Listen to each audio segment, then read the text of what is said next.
बिस्मिल्लाहिर्रहमानिर्रहीम। अस्सलाम वालेकुम। कैसे हैं आप सब? उम्मीद है सब खैरियत से होंगे। अगर मुर्गी शोरबे वाली पकानी हो तो इसे पकाने से 10-15 मिनट पहले लीमू का रस और सिरका लगाकर रख दें। फिर घी में तलकर मसाला डालकर पकाएं तो बेहतरीन जायका आएगा। थोड़ी सी इमली पानी में भिगो दें। थोड़ी देर बाद जब इमली नरम हो जाए तो गुठलियाँ निकाल लें और हाथ से खूब मल लें। अब इस इमली वाली पानी से बर्तनों को धोइए और खूब रगड़े, बर्तन चमक उठेंगे। ज़्यादा इस्तेमाल से प्लास्टिक के बर्तनों और बोतलों पर कुछ दाग धब्बे पड़ जाते हैं और चिकनाई जम जाती है। इसके लिए एक बड़े से टब में बर्तनों के हिसाब से 2 बड़े चमचे धोने वाला सोडा डालकर बर्तन इस गर्म पानी में भिगो दें। नताइज हैरान कुन होंगे। हाथी दांत से बनी हुई वस्तुआत अक्सर जर्द पड़ जाती हैं। ऐसी चीज़ें महंगी भी बहुत होती हैं। ऐसी चीज़ों को शीशे के मर्तबान में रख कर सूरज की छांव के सामने रख दें। इनकी जर्दी ख़त्म हो जाएगी। प्याज कूट कर सूंघने से सर का दर्द ख़त्म हो जाता है। पुदीने की डंडियाँ या लीमू के छिलके कपड़ों और किताबों में रखने से कीड़े ख़त्म हो जाएंगे।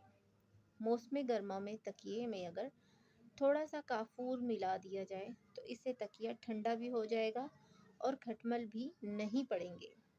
बारिश के मौसम में घर में लुबान की धुनी ज़रूर दें। इससे सेलन ख़त्म होगी और कीड़े मकोड़े भी ख़त्म हो जाएंगे। बेडशीट को कलफ लगाकर बिछाने से सलवटें नहीं पड़ती और सादा दिन साफ रहती है।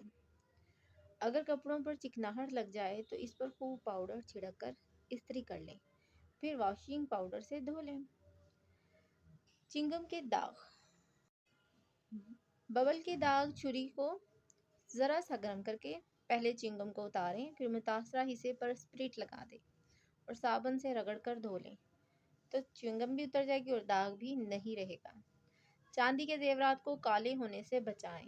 चांदी के जेवरात अक्सर काले हो जाते हैं और इन्हें काले होने से महफूज रखने के लिए ज्वेलरी बॉक्स में 4 से 5 अदद चाक डाल दें। आपकी चांदी की ज्वेलरी कभी भी काली नहीं होगी। अक्सर बिजली की इस्त्री पर जंग लग जाता है या कोई कपड़ा वगैरह चिपक जाए तो वो नीचे से बड़ी ख़राब सी हो जाती है। इसका जंग उतारने के लिए और इसको साफ़ रखने के लिए अगर इसको जंग लग जाए तो सोडा हाई कार्बोनेट खाने का सोडा इससे साफ़ कीजिए, जंग उतर जाएगा। चूहे भगाएं। जहाँ चूहे हो वहाँ पेपर मिंट बारीक करके छिड़क दें तो चूहे वहाँ पे दोबारा नहीं आएंगे। जली हुई देगची साफ़ करना एक बहुत ही मुश्किल काम है, लेकिन अगर ये टोटका करेंगे तो जली हुई देगची को साफ़ करना कोई मुश्किल काम नहीं रहेगा। अगर देगची अंदर से काली हो गई है तो इसमें पानी भर लें, फिर इस पानी में 3 चम्मच टाटरी मिला दें। आधे घंटे तक पानी को उबलने के लिए रख दें। देगची खुद ब खुद साफ़ हो जाएगी और आपको हाथ तक नहीं लगाना पड़ेगा। किताबों को कीड़े से महफूज रखना। बाज़ मरतबा किताबें जो पुरानी पड़ी होती हैं तो वहाँ पर कीड़े खुद ब खुद उन किताबों में आ जाते हैं। थोड़ी सी अगर फटकड़ी और थोड़ी सी सफ़ेद मिर्च लेकर इनका सफ़ूफ बना लें और किताबों पर छिड़क दें तो कीड़े नहीं आएंगे, चाहे कितनी देर मर्जी किताब पड़ी रहे। बंद गोभी बहुत ही फ़ायदेमंद है, लेकिन इसको ऐसे खाएं कि इसके विटामिन भी ज़ाया ना हो।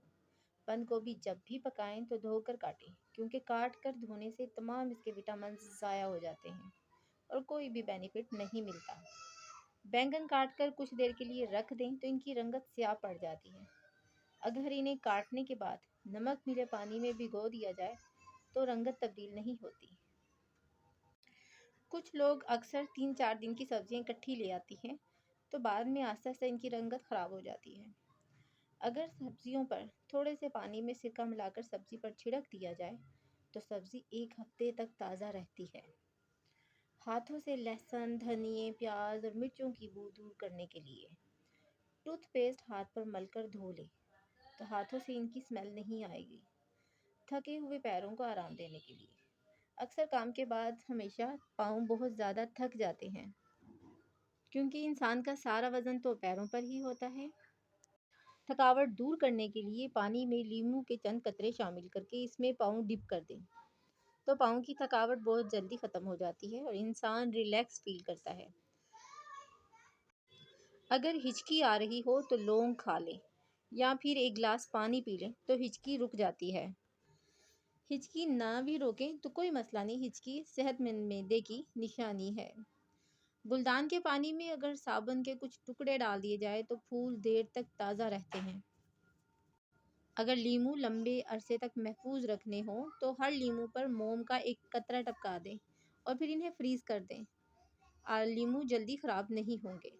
اکثر آلو میٹھے ہونے کی وجہ سے سالن کا ذائقہ خراب ہو جاتا ہے۔ اس کا بہت ہی آسان حل یہ ہے کہ میٹھے آلو کاٹ کر پکانے سے پہلے لہسن، نمک اور سرکہ لگا کر 45 منٹ کے لیے رکھ دیں۔ پھر پکانے کے بعد ذائقہ بالکل ٹھیک ہوگا اور مٹھاس بالکل بھی نہیں ہوگی۔ ساگ پکانے سے قبل اگر اسے کھولتے پانی میں ابال لیا جائے تو اس کی لذت بہت زیادہ بڑھ جاتی ہے۔ تندوری روٹیوں کو تازہ کرنے کے لیے ان پر پانی لگائیں اور گرم توے پر بالکل ہلکی آنچ پر پتیلے سے ڈھک کر رکھ دیں۔ 10 منٹ بعد روٹیاں تازہ ہو جائیں گی۔ سنک کی نالی بند ہو جائے تو گرم پانی میں کپڑے کا دھونے والا جو سوڈا ہوتا ہے وہ شامل کر کے سنک میں ڈال دیں تو سنک چند منٹوں میں ہی کھل جائے گی۔ پھڑکڑی کو باریک باریک پیس کر کچن کے کیبنٹس میں رکھیں تو کیڑے پیدا نہیں ہوتے۔ صابن کے چند ٹکڑے سرسوں کے تیل میں گرم کرنے کے بعد لکڑی کے دروازوں اور چارپائیوں کے جوڑوں پر لگائیں تو ان کی جو چو چو کی اور چڑچڑاہٹ کی آواز ہے وہ ختم ہو جاتی ہے۔ میری ویڈیو پسند آئے تو چینل کو سبسکرائب کر دیں۔